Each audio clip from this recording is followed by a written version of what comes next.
Hey, this is Michael from WordsmithMojo.com.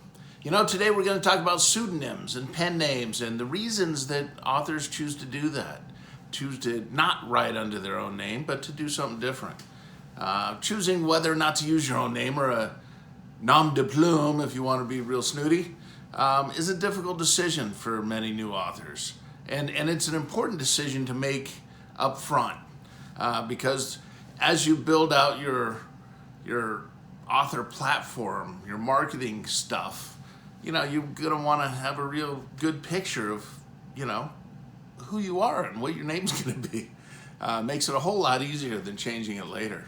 But it is a very difficult decision for many new authors, and even sometimes for established authors. There's reasons they may choose a pen name down the road. There are many reasons that authors choose pen names anyway.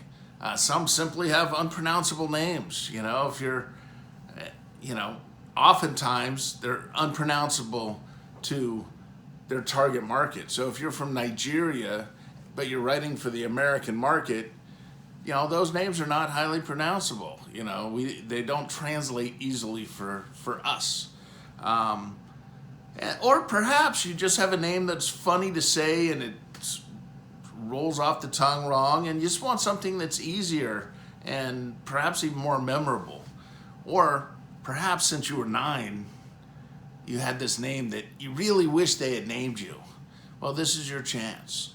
So many authors like the privacy of writing in a semi-anonymous state, you know, by using a pen name. The truth is, by building a proper author platform and getting out there and marketing and stuff, people are going to know who you are anyway. But you know, there is this sort of wall of anonymity behind a pen name.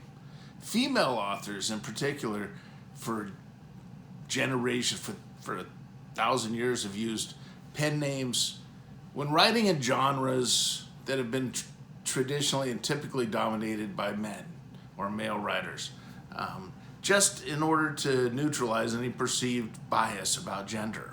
I'm not going to speak about gender bias. I don't know that it's as bad today as it used to be, but I know a lot of women who are writing under initials, under various names, to sort of blur that line, and they're writing fantastic stuff. So to me, it doesn't matter, but to many, apparently, it still does.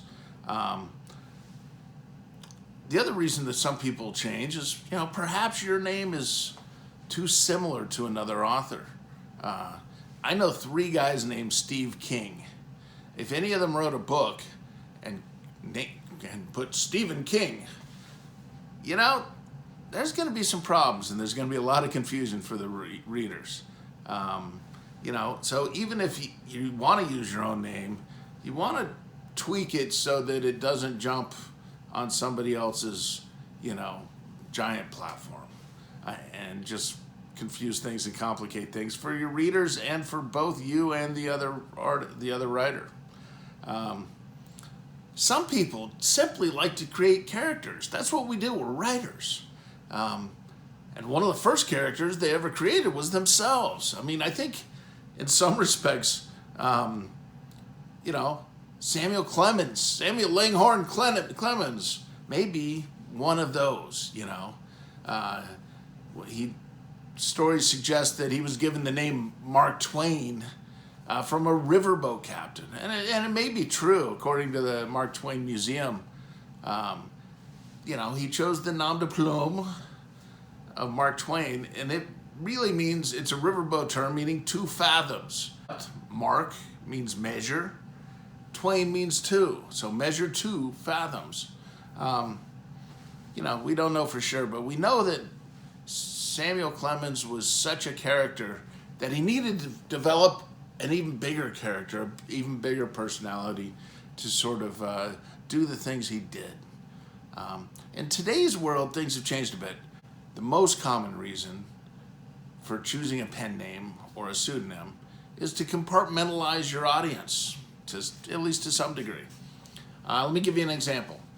Joanna Penn does an amazing job at thecreativepen.com. She writes nonfiction under her own name. But then she uses a pseudonym J.F. Penn for her thrillers and her crime thriller fiction novels. But she didn't stop there. She developed a series of sweet contemporary romance novels that she writes with her mom, and she chose the name Penny Appleton. Now, was it because J.F. Penn wouldn't work? Not really. What it was J.F. Penn was not the sweet romance kind of name. Penny Appleton rolled off the tongue. And the chances are that many of her readers, they're not the same readers. They don't cross over that much. Sure, you might get a few once they figure out who she is. But so this is really a way. She uses 3 different names for 3 different sectors, 3 different reader groups. And I think that's probably the most common reason today that people are writing under pseudonyms. I know for me, I write nonfiction books and magazine articles and that kind of stuff under my own name, Michael Orr. But I've adopted the name TJ Tao as my fiction writing alter ego. TJ's got a new book coming out in August of 2019 called Burn Scar. That'll be his first book under the name TJ. But I did that because I wanted to divide the reader base and to sort of develop 2 separate business models, if you will. And that's really what it all comes down to. If you can choose whatever you want, but if you want to build a cohesive author marketing platform, your readers must be able to differentiate between what you do, because some of the crime thriller writers aren't going to read your nonfiction book about how to write a book. Some of your historical romance readers don't really care about contemporary disaster fiction. So doing this separates all that out, and it makes it a lot easier for all of us.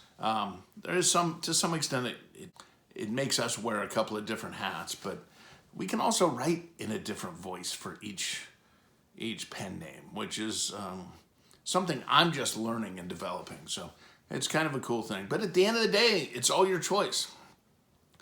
But if you think of writing as a business, name can be an important aspect of the marketing plan. And you really want to get that kind of figured out early on, because it's harder to change later and to try and coach your old readers into following this new person. So think about it. Farewell, happy writing, whomever you may choose to be. WordsmithMojo.com, that's WordsmithMojo.com. Check us out. Please hit the subscribe button if you enjoyed this. We're going to have a whole series on things that writers need to know, and new writers usually don't. So hopefully this helped. Thank you.